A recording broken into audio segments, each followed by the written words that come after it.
La chirurgie de l'obésité par Samuel Rodriguez Quezalbash. Ce podcast présentera l'obésité, ses conséquences, ainsi que les chirurgies bariatriques et leurs indications.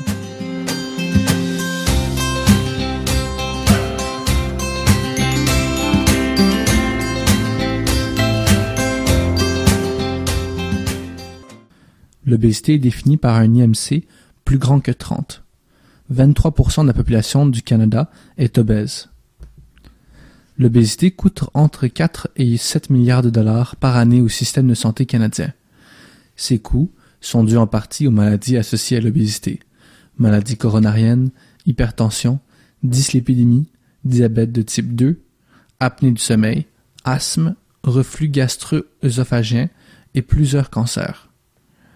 Le poids d'une personne est directement relié à la différence entre l'absorption calorique et les dépenses énergétiques. Il va donc de soi que les traitements médicaux de l'obésité visent à modifier cet équilibre. L'activité physique ainsi que les modifications alimentaires sont les pierres angulaires du traitement initial. Par contre, pour diverses raisons, plusieurs patients ne parviennent pas à atteindre un poids santé. Le terme chirurgie bariatrique fait référence aux procédures électives ayant pour but de faire perdre du poids aux patients.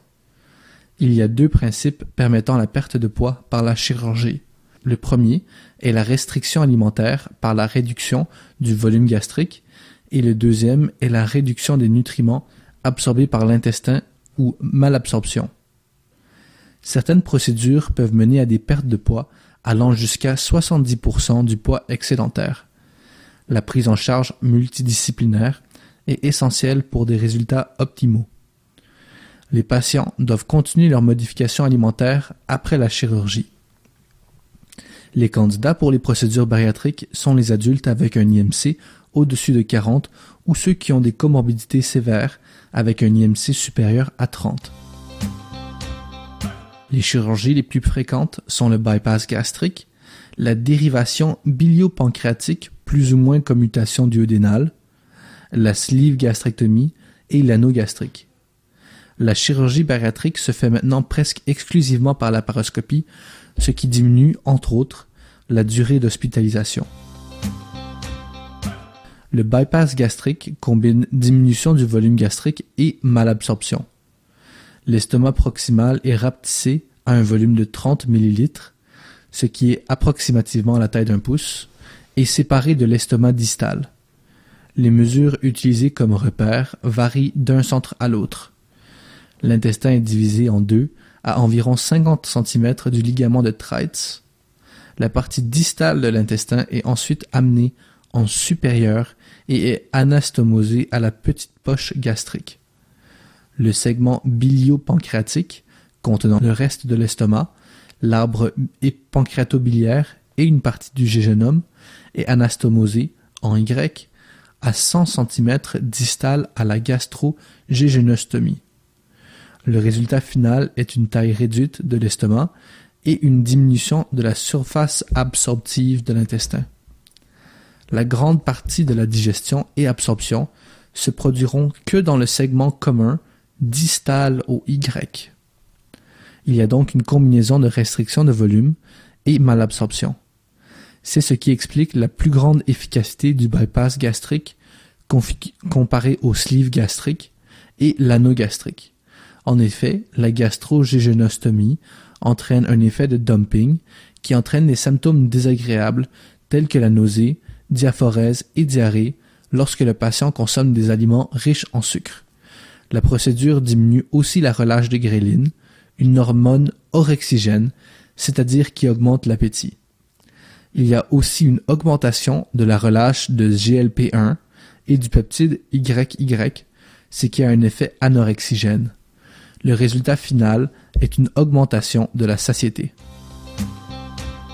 La dérivation biliopancréatique a originalement été décrite en 1979, mais a été améliorée récemment avec la commutation duodénale. C'est la chirurgie bariatrique avec le plus d'effets métaboliques bénéfiques et dont le grand potentiel de perte de poids est inégalé. Elle n'est pratiquée que dans des centres à haut volume. Lorsque pratiquée là, les taux de complications sont similaires aux autres types de chirurgie.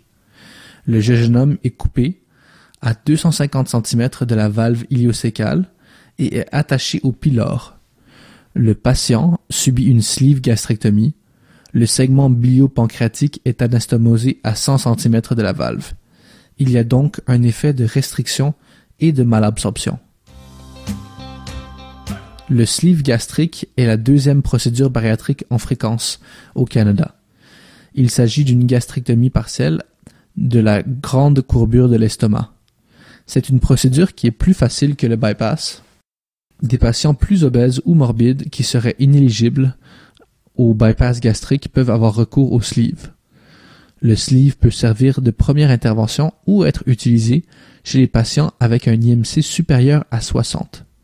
L'effet de cette procédure est principalement restrictif, mais il y a aussi une diminution de la gréline, comme pour le bypass, due à la gastrectomie partielle.